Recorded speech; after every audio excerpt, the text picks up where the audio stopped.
I just wanted to share something with you. I had a drippy tap and I had to take out the ceramic washers from inside here. If you don't know what they are, they're about that long, little metal housing, and there's a couple of white ceramic pieces inside and a little washer as well.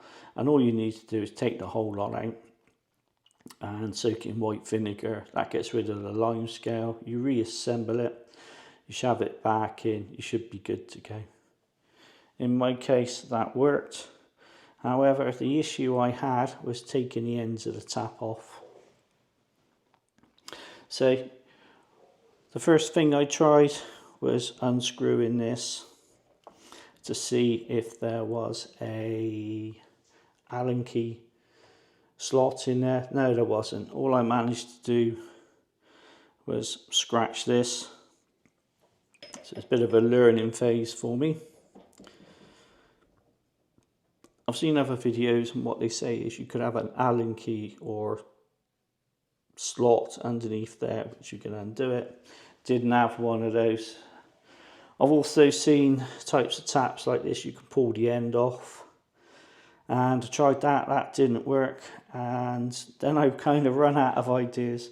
So if you're in the same situation I was in with a tap like this, it took me a while to work it out, but all you need to do is unscrew this end, and then you can get to a screw, you undo the screw, slide that off, 17mm socket, wrench, undo it there, slide the whole thing out. Obviously switch your water off first.